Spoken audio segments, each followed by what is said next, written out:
Okay, thank you. ನಿಮ್ಮೆಲ್ಲ ಮಾಹಿತಿ ಆಗಿದ್ದೀತಿ. ನೋಡಿ, ಪಾಕಿಸ್ತಾನ ಪರವಾಗಿ ಘೋಷಣೆ ಕೂಗಿದವರ ವಿರುದ್ಧ ಕ್ರಮವನ್ನ ತೆಗೆದುಕೊಳ್ಬೇಕು. ಪಾಕಿಸ್ತಾನಕ್ಕೆ ಜಿಂದಾಬಾದ್ ಅಂತ ಹೇಳಿ ಘೋಷಣೆ ಕೂಗಿದ್ದು ನಿಜ ಅನ್ನೋದು ಖಾಸಗಿ FSL ರಿಪೋರ್ಟ್ ನಲ್ಲಿ ಬಹಿರಂಗ ಆದ ನಂತರ ಬಿಜೆಪಿ ನಾಯಕರು ಈಗ ವಿಧಾನಸೌಧದ ಮುಂಭಾಗದಲ್ಲಿ ಕೈಯಲ್ಲಿ ನಾಮಫಲಕಗಳನ್ನ ಹಿಡಿದುಕೊಂಡು ಪ್ರತಿಭಟನೆಯನ್ನ ಕೂತಿರೋದನ್ನ ಗಮನಿಸ್ತಾ ಇದ್ದೀರಿ. ನಂದೀಶ್ ರೆಡ್ಡಿ ಅವರ ನೇತೃತ್ವದಲ್ಲಿ ಬಿಜೆಪಿಯ ಕಾರ್ಯಕರ್ತರೆಲ್ಲರೂ ಕೂಡ ಕುಳಿತುಕೊಂಡಿದ್ದಾರೆ. ದೇಶದ್ರೋಹಿಗಳ ದಮನಕ್ಕೆ ನಮ್ಮ ನಡೆ, ನಮ್ಮ ಯಾತ್ರೆ ಅಂತೇಳಿ ಪ್ಲೇ ಕಾರ್ಡ್ಗಳನ್ನ ಹಿಡಿದುಕೊಂಡು ಕುಳಿತಿರೋದನ್ನ ಗಮನಿಸ್ತಾ ಇದ್ದೀರಿ.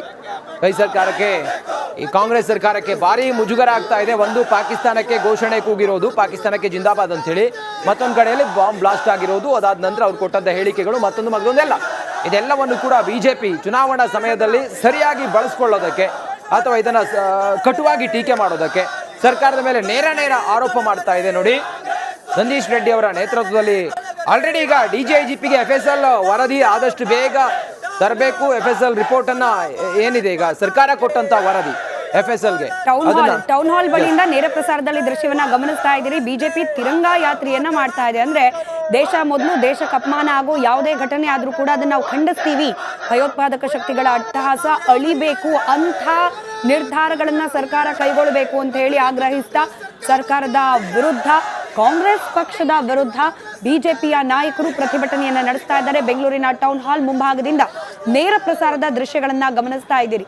ವಿಧಾನಸೌಧದಲ್ಲಿ ರಾಜ್ಯಸಭಾ ಚುನಾವಣೆ ನಡೆದ ದಿನ ನಾಸಿರ್ ಹುಸೇನ್ ರಾಜ್ಯಸಭೆಗೆ ನೂತನವಾಗಿ ಆಯ್ಕೆಯಾಗಿದ್ದ ಕಾಂಗ್ರೆಸ್ನ ಸದಸ್ಯರು ಅವರ ಗೆಲುವಿನ ಸಂಭ್ರಮಾಚರಣೆ ಸಂದರ್ಭದಲ್ಲಿ ಆದಂತಹ ಘಟನೆ ಈಗೇನು ದೃಶ್ಯ ಗಮನಿಸ್ತಾ ಇದ್ದೀರಿ. ಆ ಸಂದರ್ಭದಲ್ಲಿ ನಾಸಿರ್ ಹುಸೇನ್ ಅವರ ಬೆಂಬಲಿಗರ ಪೈಕಿ ಓರ್ವ ಪಾಕಿಸ್ತಾನ ಪರವಾಗಿ ಘೋಷಣೆ ಕೂಗಿದ್ದ ಅನ್ನೋ ಸುದ್ದಿ, ಇದು ಸುಳ್ಳು ಅನ್ನೋದು ಕಾಂಗ್ರೆಸ್ನ ವಾದ. ಅದರಲ್ಲೂ ನೇರವಾಗಿ ಸಚಿವ ಪ್ರಿಯಾಂಕ್ ಖರ್ಗೆ ಅವರು ಹೇಳ್ಬಿಟ್ಟಿದ್ದಾರೆ. ಅವರು ಒಂದು ಖಾಸಗಿ FSL ನಲ್ಲಿ ಕೊಟ್ಟು ಅದನ್ನ ತಪಾಸಣೆ ಮಾಡಿದಾಗ ಅಲ್ಲಿ ಪಾಕಿಸ್ತಾನ ಪರವಾಗಿ ಘೋಷಣೆ ಇಲ್ಲವೇ ಇಲ್ಲ ಅಂತ ಬಂದಿದೆ ಅಂತ. ಇದನ್ನ ಸವಾಲಾಗಿ ಸ್ವೀಕರಿಸಿದ ಬಿಜೆಪಿ ಕೂಡ ಖಾಸಗಿಯಾಗಿ ನಡೆದಿರ್ತಕ್ಕಂಥ ಒಂದು FSL ನ ವರದಿಯನ್ನ ಮುಂದಿಟ್ಕೊಂಡು ಇದರಲ್ಲಿ ಪಾಕಿಸ್ತಾನ ಪರವಾದ ಘೋಷಣೆ ಇದೆ, ಈಗೇನ್ ಹೇಳ್ತೀರಿ ಅಂತ ಹೇಳಿ ಕಾಂಗ್ರೆಸ್ ಅನ್ನ ನೇರವಾಗಿ ಪ್ರಶ್ನೆ ಮಾಡ್ತಾ ಇದೆ.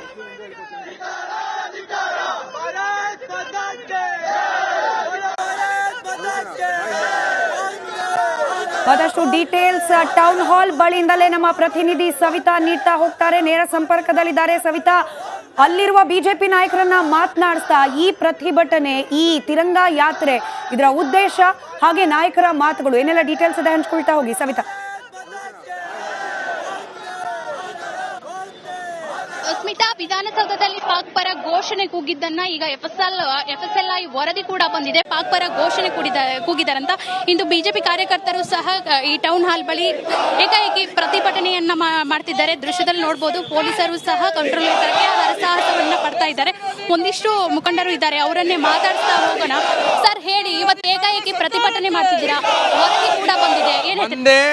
ವಿಧಾನಸೌಧದಲ್ಲಿ ಪಾಕಿಸ್ತಾನ್ ಜಿಂದಾಬಾದ್ ಎಂದಂತ ಕಿಡಿಗೇಡಿಗಳನ್ನ ಈ ಸರ್ಕಾರ ಅರೆಸ್ಟ್ ಮಾಡಲಿಲ್ಲ. FSL ರಿಪೋರ್ಟ್ನ ಇವತ್ತವರೆಗೂ ಬಿಡುಗಡೆ ಮಾಡಿಲ್ಲ. MG ರೋಡಲ್ಲಿ ಪ್ಯಾಲೆಸ್ಟೈನ್ ಪರ ಘೋಷಣೆ ಕೂಗ್ದಂಥವ್ರನ್ನ ಅರೆಸ್ಟ್ ಮಾಡಲಿಲ್ಲ, ಅವ್ರ ಮೇಲೆ ಏನೋ ಕೇಸ್ ಹಾಕಲಿಲ್ಲ. ನಾವು ರಾಷ್ಟ್ರಧ್ವಜವನ್ನು ತಗೊಂಡು ಇಲ್ಲಿಂದ ಒಂದು ಮೌನ ಪ್ರತಿಭಟನೆ ಮಾಡ್ತೀವಿ ಅಂತ ಹೇಳಿದ್ರೆ ಅದಕ್ಕೆ ಇವತ್ತು ಪೊಲೀಸರು ನಮ್ಮ ರಾಷ್ಟ್ರಧ್ವಜವನ್ನು ಕಿತ್ಕೊಂಡಿದ್ದಾರೆ. ಆ ದಬ್ಬಾಳಿಕೆ ವಿರುದ್ಧ ನಮ್ದು ಇವತ್ತು ಹೋರಾಟ. ಎಷ್ಟೊತ್ತಿಗೆ ಪ್ರತಿಭಟನೆಗೆ ಮುಂದಾದ್ರಿ? ಎಷ್ಟು ಜನ ನಾವು ಪ್ರತಿಭಟನೆ ಮಾಡ್ತಾ ಇಲ್ಲ. ಒಂದು, ನಮ್ಮ ಭಾರತೀಯ ಜನತಾ ಪಾರ್ಟಿ ಫ್ಲಾಗು ಹಿಡ್ಕೊಂಡಿಲ್ಲ. ನಾವು ರಾಷ್ಟ್ರಧ್ವಜ, ಒಂದು ದೊಡ್ಡ ಧ್ವಜ ಅಂದ್ರೆ ಒಂದು 75 ಮೀಟರ್ ಧ್ವಜವನ್ನು ಹಿಡ್ಕೊಂಡು ಇವತ್ತು ಭಯೋತ್ಪಾದಕರ ವಿರುದ್ಧ ನಾವು ಹೋರಾಟ ಮಾಡ್ಬೇಕಂತೇಳಿ ಒಂದು ಮೌನ ಪ್ರತಿಭಟನೆ ಇದನ್ನ ಇಲ್ಲಿಂದ ಮಾರ್ಚ್ ಮಾಡ್ಬೇಕು ಅಂದ್ಕೊಂಡಿದ್ವಿ. ಫ್ರೀಡಂ ಪಾರ್ಕ್ ಇಲ್ಲೇ ನಮ್ಮ ಧ್ವಜವನ್ನ ಕಿತ್ಕೊಂಡಿದ್ದಾರೆ. ನಮ್ಮ ಎಲ್ಲಾ ಕಾರ್ಯಕರ್ತನ ಇಲ್ಲೇ ಅರೆಸ್ಟ್ ಮಾಡ್ತಾ ಇದ್ದಾರೆ. ಆದ್ರಿಂದ ಅವ್ರ ವಿರುದ್ಧ ನಮ್ದು ಹೋರಾಟ ಮೇಡಮ್.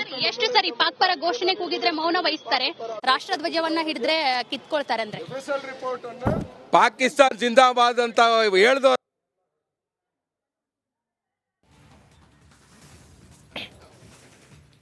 ನೋಡಿ, ಟೌನ್ ಹಾಲ್ ಮುಂಭಾಗ ನಡೀತಾ ಇರುವಂತಹ ಬಿಜೆಪಿಯ ಪ್ರತಿಭಟನೆ, ಬಿಜೆಪಿ ತಿರಂಗ ಯಾತ್ರೆ.